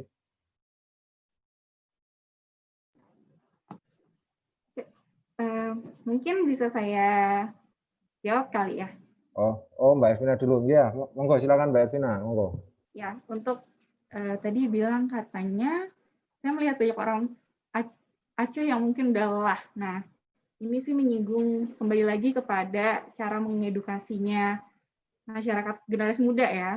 Itu sebenarnya jangan dilarang, karena orang-orang biasanya kalau dilarang-larang tuh jadi makin bosan dan makin kayak makin ngeyel gitu. Menurut saya gitu ya. Jadi lama-lama kalau orang dilarang makin lama makin lelah. Tapi kalau bisa dimotivasi untuk berubah dan untuk menjadi hero, mungkin itu akan lebih bagus gitu. Karena sebenarnya kita harus menekankan di sini, kita menahan diri bukan untuk diri kita sendiri. Karena kita mempunyai imun yang lebih besar gitu daripada orang tua kita dan orang di sekitar kita. Jadi kita melakukan ini bukan untuk diri kita sendiri, kita harus tahan diri ini untuk orang-orang di sekitar kita itu. Jadi lebih memotivasi be a hero seperti itu. Oke, Terima kasih Mbak Ervina. Mungkin Dokter Bambang mau sedikit nambahi, Dok. Soal ini menarik sebenarnya yang disampaikan, apa yang ditanyakan oleh Mas Hendi ini kan real ya. Maksudnya kita tidak bisa memungkiri itu bahwa ini terjadi dan memang sekarang sedang terjadi dan mungkin besok-besok akan terjadi lagi gitu, akan terus terjadi, dan kalau tidak segera dilakukan atau dicari solusinya ini bisa berbahaya gitu. Nah, mungkin Dokter Bambang bisa secara, kalau dari kacamata kesehatan gitu, monggo Dokter Bambang, sebenarnya sejauh mana yang disampaikan oleh Hendi Prabowo ini, sejauh mana bahayanya gitu kalau ini terus terjadi. Terima kasih. Jadi perlu suatu saksi atau semacamnya, bagaimana sih seseorang yang sudah menderita OTG, ya, mulai dari OTG saja. Begitu dia diketahui positif, tapi masih sehat, dia harus dikarantina. Harus karantina. Karantina saja selama 14 hari dalam satu kamar tertutup. Ya, siapapun tidak boleh masuk. Itu seperti di Wisma Atlet itu kan hanya kamar-kamar gitu, ya. Kemudian di luarnya ada lorong. Seseorang yang memberikan makanan, minuman, itu hanya menaruh di depan pintu. Sudah. Itu pun harus pakai hazmat ya. Hazmat itu pakaian yang seperti astronot itu. Setelah itu sudah. Hiburan tidak ada. Ya. Paling ya cuma HP, nonton YouTube atau apapun, cuma itu. Tapi ini 14 hari. Misalnya dia dalam 14 hari dilakukan swab positif, dia tambah lagi 14 hari. Begitu 14 hari swab lagi positif, tambah lagi, lebih menderita. Ada salah seorang mahasiswa saya, kebetulan karena melayani pasien, istilahnya kecolongan gitu. Akhirnya dia menderita COVID positif. Ya, tidak hanya OTG. Ya, begitu positif, dia tidak hanya dikarantina tapi diisolasi.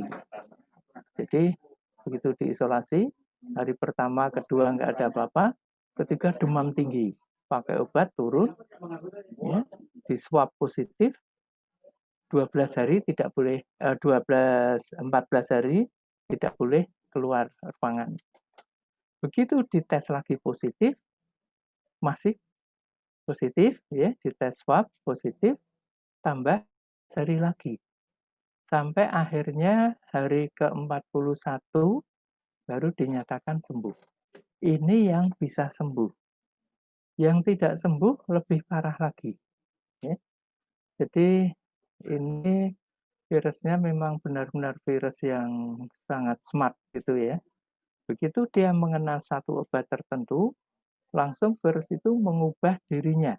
Tadi yang ada cangkang-cangkangnya itu, susunan proteinnya berubah.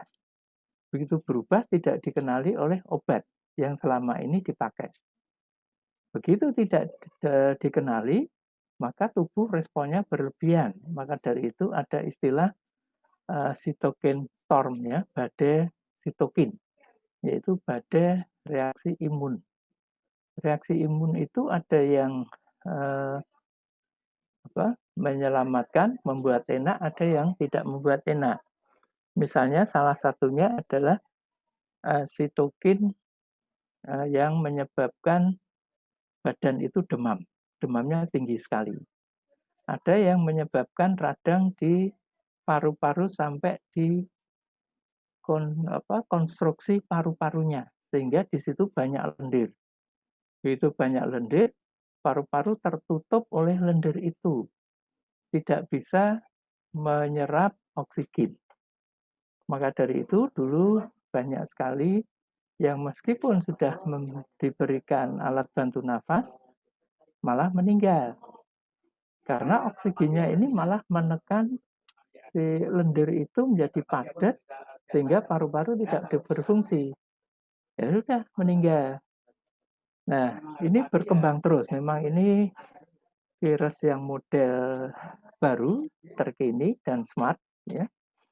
Ada lagi yang salah satu teman ya, spesialis juga, spesialis bedah, dia habis operasi kena hanya meriang, demam ringan selama 4 hari. Itu hari kelima langsung drop, sesak nafas. Hari ke-6 dipasang alat bantu nafas atau ventilator. Hari ke-7, 8 langsung meninggal. Nah, ini yang dialami oleh para tenaga kesehatan. Di Indonesia, angka kematian tenaga kesehatan sudah sebanyak 1,9%. Sehingga dari 100 penderita, 1 orang adalah tenaga medis, tenaga kesehatan. Padahal penderita di Indonesia sudah berapa? Terakhir, Mas? Yang ditangkap Tribun itu ada berapa Indonesia? Sekian ratus ribu gitu ya. Nah, sekian ratus ribu berarti tenaga kesehatan meninggal dunia. Ya, ini yang berbahaya. Tadi saya menyampaikan ada gambaran November turun. Kemudian tadi saya singgung ada negara yang malu-malu untuk menyampaikan datanya. Ini cara halusnya. Cara kasarnya adalah men-skip supaya tidak terlihat bahwa di negara itu tidak aman. Ya, kita tahu misalnya misalnya di Wuhan, katanya sudah baik. Ternyata enggak, masih di sana. Kenapa tidak diketahui? Karena sana negara yang tertutup. Beda dengan Amerika, segalanya serba terbuka. Maka dari itu kelihatan angka kejadiannya tinggi sekali. Sayangnya presidennya agak arogan, nggak mau pakai masker. Dikira tubuhnya sehat, tapi dampak politisnya tinggi, yaitu rakyat tidak begitu mempercayai kepada Trump itu. Jadi tadi saya buka di suara.com, ya, dia sudah kalah katanya. Ya, salah satu penyebabnya adalah arogansi itu. Dan yang hebat di dunia ini adalah Taiwan. Taiwan itu paling kecil kejadian COVID-nya. Kenapa demikian? Karena luar biasa ketatnya. Ya, tanggal 1 kemarin ada staf dari FK UGM, ya, dari Sarjito, dikirim ke Taiwan untuk program subspesialisasi. Sebelum ke sana dites dulu. Rapid iya, swab iya, begitu negatif, karantina dulu 3 hari. Kemudian setelah sampai di Taiwan, karantina 2 minggu. Setelah itu baru boleh aktivitas. Ya, ini contohnya. Kemudian yang kemarin ada di salah satu TV swasta, kan umroh sudah mulai, ya toh, umroh. Begitu sampai di Arab, setelah dia negatif dari Indonesia, di Arab langsung karantina 3 hari. Kan repot sekali. Nah, inilah yang seringkali tidak dipahami oleh masyarakat. Dikira, saya sehat. Ya. Saya pernah sekali waktu itu ngurus KTP atau apa gitu di kecamatan. Di kecamatan udah bagus. Ya. Jadi dari sisi depan itu, front desk-nya sudah memakai divider dari Mika, Formika itu ya. Kemudian sudah ada tempat duduk dengan jarak 1 sampai 1,5 meter. Di depan saya persis ada 2 bapak-bapak tidak mau pakai masker. Sudah gitu ngobrol. Langsung saya beritahu, Pak, tolong maskernya dipakai. Wah, saya tidak percaya kok. Corona itu apa sih? Tidak ada. Saya tidak percaya. Terus saya jawab, saya jengkel. Oke, Bapak nggak percaya silahkan. Tapi Bapak jangan menulari orang lain. Begitu saya begitukan, terus dia pergi. Nah, ini contoh seperti itu. Ya, yang harus diperhatikan. Mungkin dari segi psikologi masyarakat, ini mungkin penting sekali ya, untuk menyadarkan mereka, ya, mungkin apakah diberi contoh-contoh atau apa gitu, diberi foto-foto bagaimana penderitaan saudara-saudara kita yang sudah terlanjur kena COVID-19, ya, benar-benar menyedihkan. Ya, ada yang teman kita ya, Bu Yayi ya, almarhum, itu demam tinggi, sesak nafas, diare. Kebetulan saya visit pasien habis operasi, saya melihat ada ambulan di luar pintu masuk. Ya, di situ menyeramkan kondisinya. Saya baru saat itu melihat bagaimana pasien yang sudah parah. Ya. Jadi baik teknisinya, baik sopirnya, drivernya, perawatnya, semuanya pakai hazmat. Pakai pakaian astronot itu. Kemudian saya tanya, apa ini? Ini mau transfer ke Rumah Sakit Sarjito. Saya jadi, waduh, benar-benar nggak enak nih, Aman. Saya lihat bentuk tubuhnya karena pintu masih dibuka, itu ambulan. Kemudian drivernya saya tanya, ini nanti langsung pulang? Oh enggak. Begitu masuk Sarjito, ambulan nginap 1 malam di disinfeksi. Ya, bayangkan kejadiannya seperti itu. Kemarin saya mengikuti salah satu surat kabar di Jogja ada tambahan 168 pasien baru positif. Yang terbanyak dari Bantul. Betul. Kalau tidak salah 134 atau berapa 130, gitu. 134, Dok. Ya, betul ya. Ya. Lah, itu kan gimana kok bisa gitu?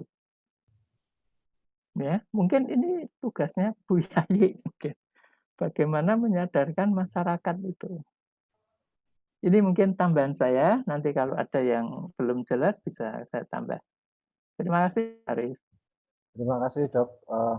Yai juga sudah hadir. Mungkin pertanyaan dari Mas Indi juga sudah dijawab ya sama Bu Yai via chat. Mungkin kita lanjut ke pertanyaan selanjutnya dari Nats.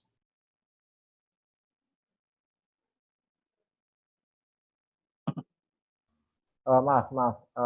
Ada pertanyaan dari Nats. Ini rapid test tidak 100% menjamin orang negatif atau positif COVID-19. Maksudnya mungkin menjamin orang dinyatakan terkonfirmasi negatif atau positif COVID-19 ya.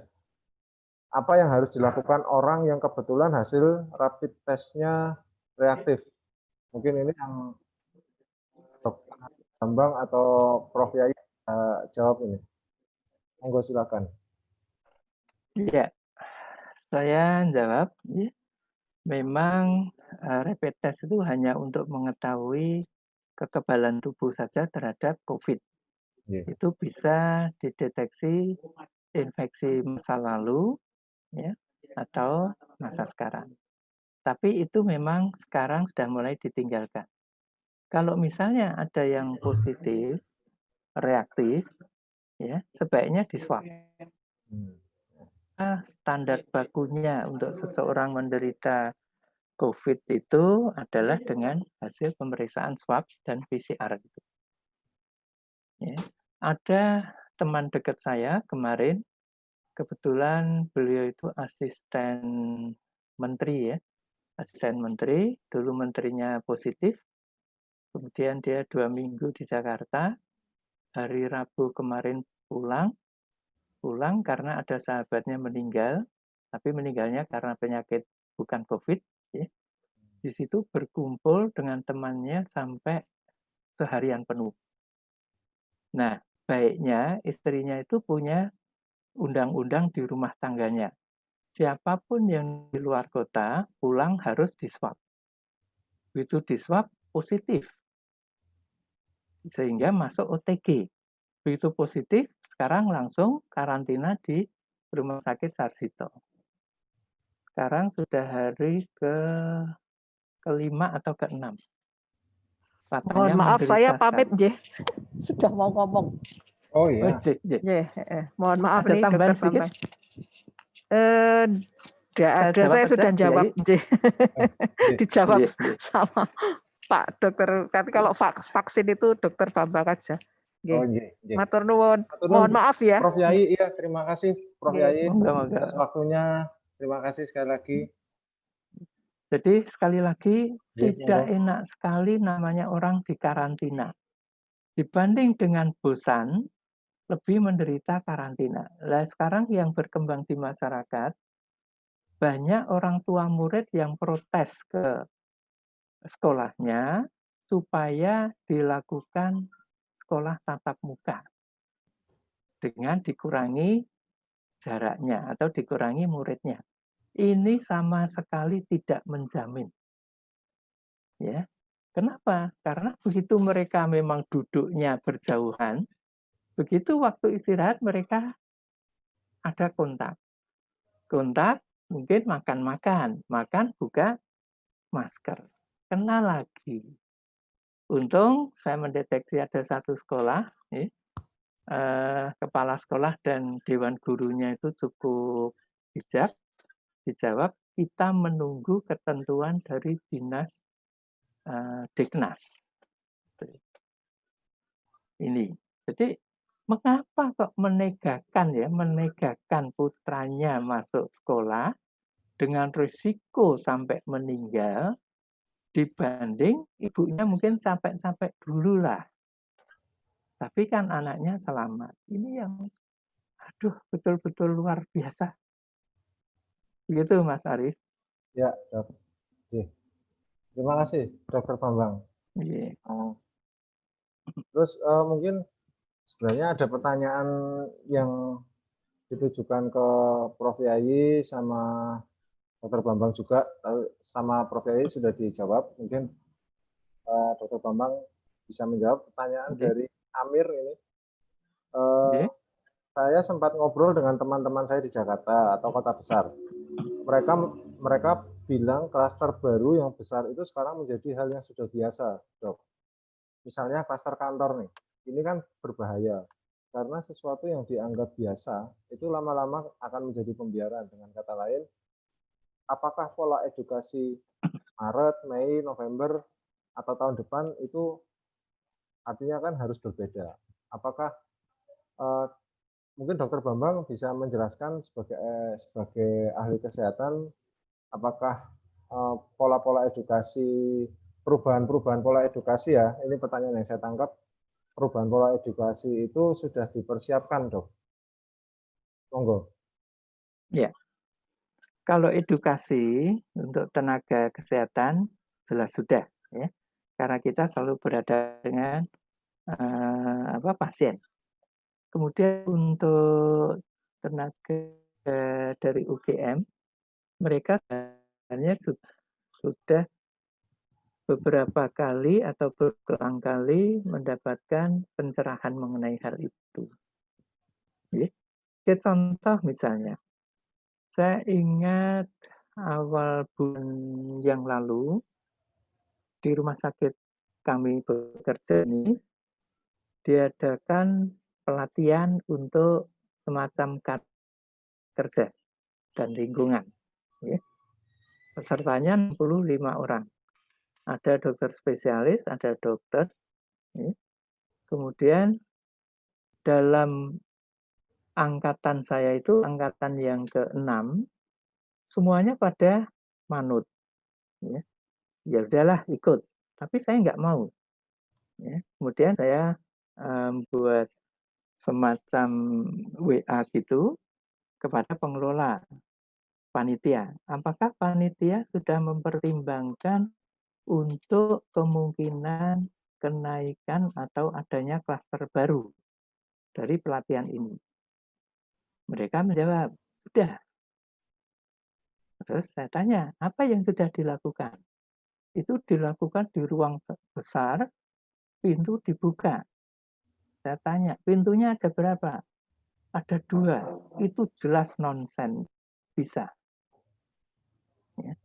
Apakah kita yang institusi kesehatan memberikan contoh untuk muncul klaster baru? Akhirnya panitia jadi kebingungan, ya, menghubungi ke direktur.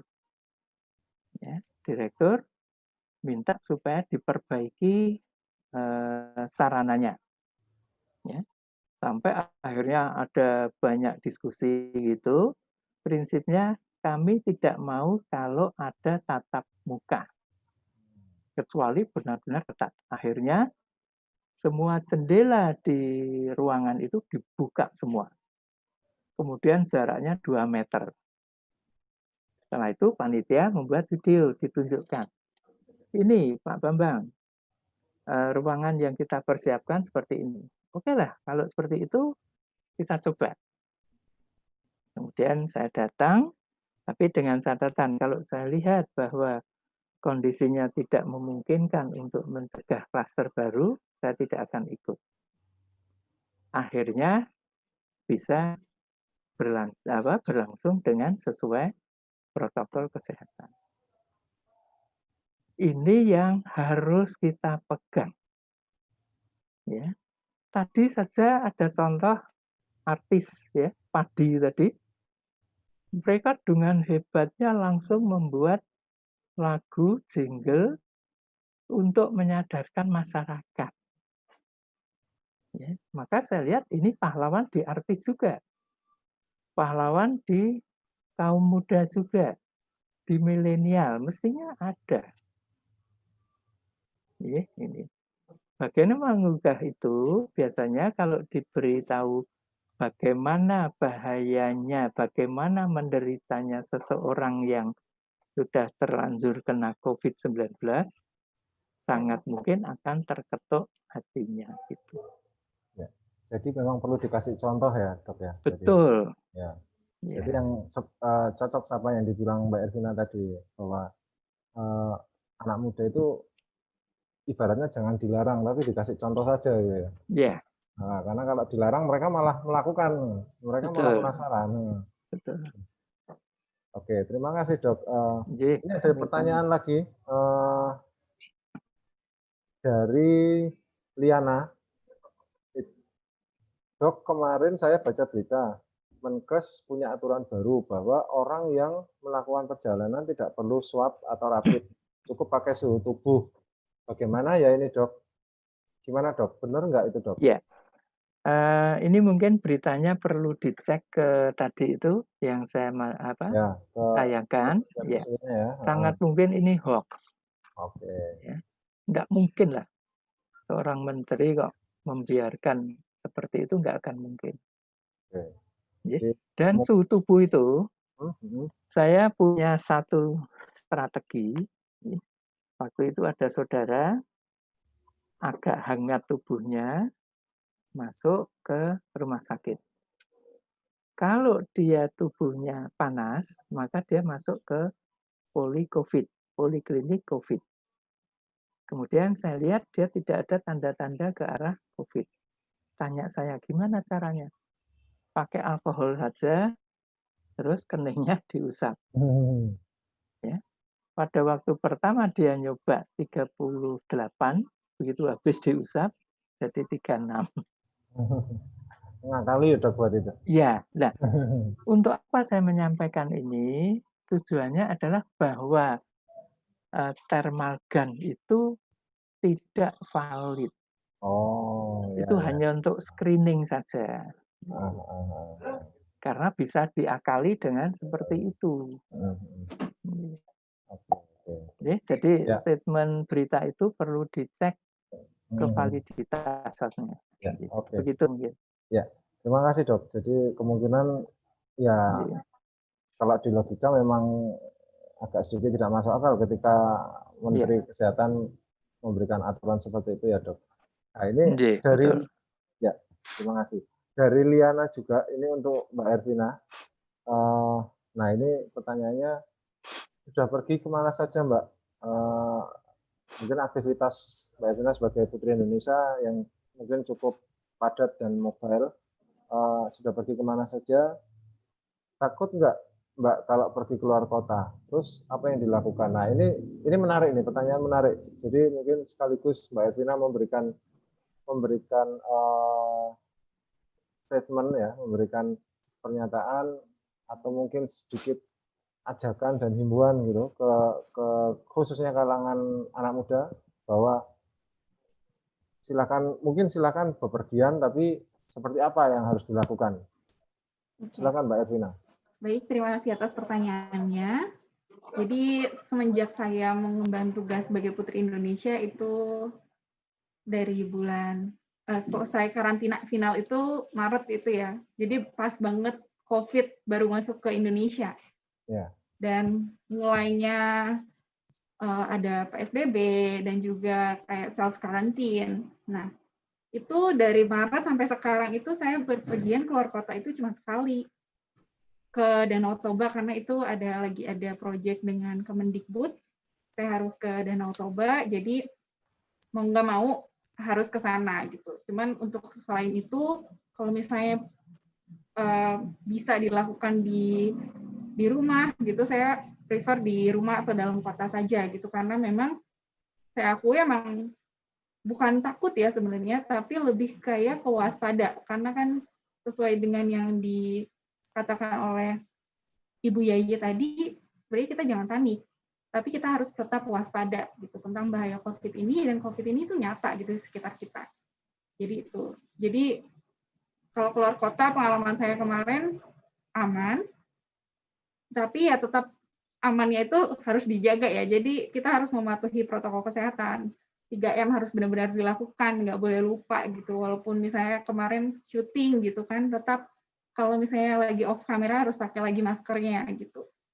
Jadi itu yang dilakukan. Jadi saya mau menghimbau ke teman-teman semua yang udah pada mungkin pengen keluar kota nih, atau misalnya memang ada dinas keluar kota harus bagaimana kayak gitu, nggak apa-apa pergi, tapi harus benar-benar mematuhi protokol kesehatan dan kalian pastinya sudah tahu apa aja tadi dan udah dijelaskan dengan sangat detail oleh Dokter Bambang begitu. Gitu Mas. Ya. Terima kasih Mbak Ervina.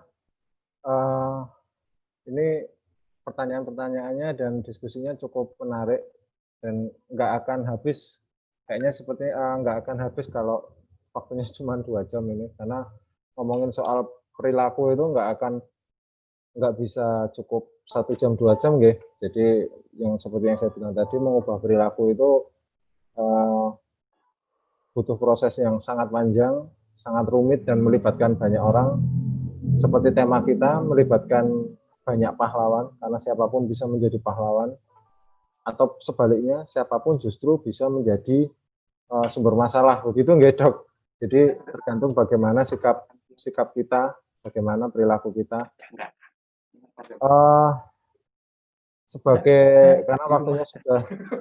Karena waktu sudah hampir di penghujung acara.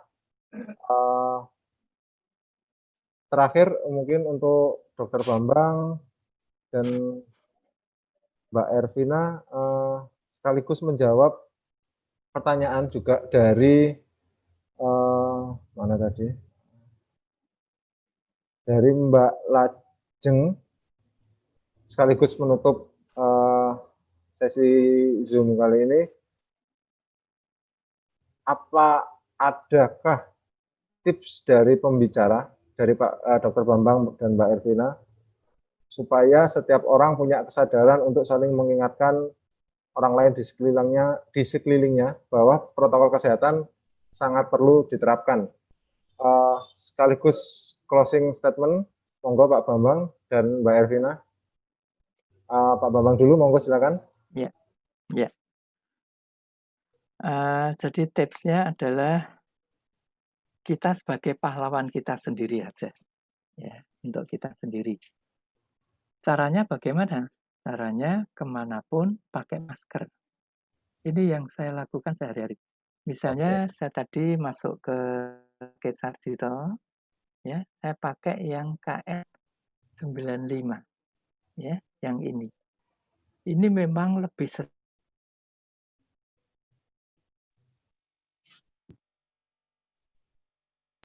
95% Ya. di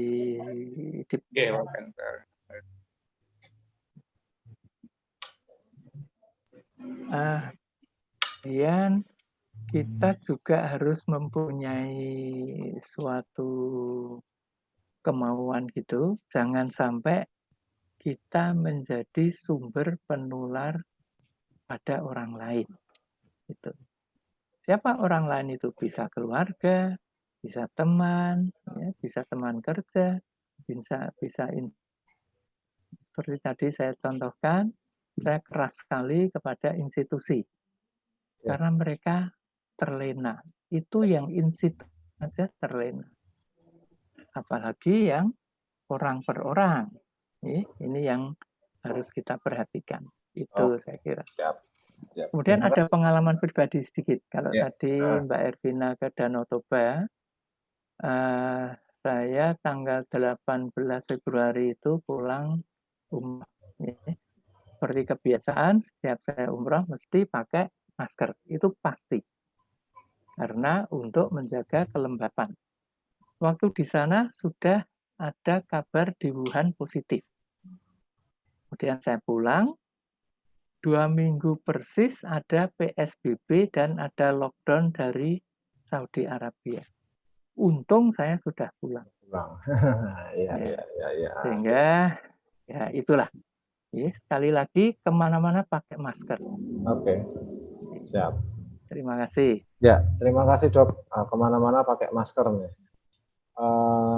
Mbak Ervina, sedikit singkat saja closing statement sekaligus menjawab pertanyaan dari Mbak Lajeng tadi. Monggo, silakan. Singkat saja Mbak Ervina. Ya, menurut saya sih harus mulai dari diri sendiri ya, karena semua hal besar, hal yang bermanfaat itu semua harus dimulai dari diri sendiri.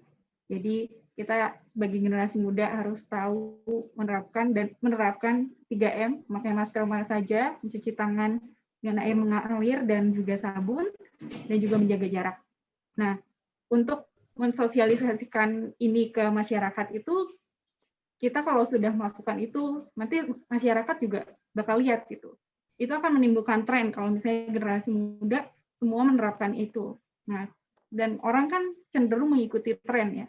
Jadi tanpa kita harus selain dengan mensosialisasikan, kita juga menunjukkan kalau ini loh tren baru sekarang tuh kayak gini. Kita hidupnya sehat dan mematuhi protokol kesehatan demi mencegah penyebaran COVID-19 begitu. Oke, terima kasih Mbak Ervina. Karena waktu memang sudah habis, sekali lagi saya ucapkan terima kasih kepada semua partisipan yang hadir, khususnya narasumber kita, Pak Bambang, Mbak Ervina, dan Prof. Yayi. Terima kasih. Sekali lagi, semoga sesi FGD kali ini memang bermanfaat untuk kita semua, dan sekali lagi kita semua sama-sama berdoa semoga pandemi segera berakhir. Amin. Sekali lagi, semua partisipan kalau bisa saya minta untuk menampilkan videonya karena kita mau foto bersama, nggih. Monggo silakan partisipan.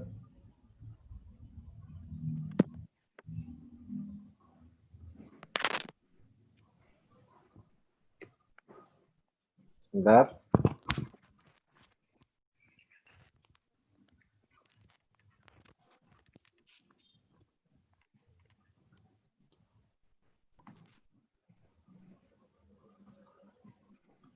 Sudah?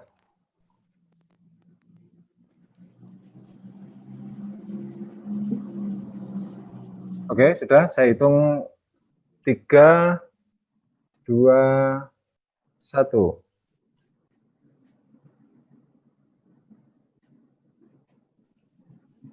Oke, sudah. Sekali lagi terima kasih untuk semuanya, terutama untuk Mbak Ervina dan Dr. Bambang, sama Prof. Yayi juga, terima kasih. Assalamualaikum warahmatullahi wabarakatuh. Waalaikumsalam warahmatullahi wabarakatuh. Terima kasih. Terima kasih. Saya live ya Mas ya. Ya, terima kasih dok. Terima kasih. Terima kasih.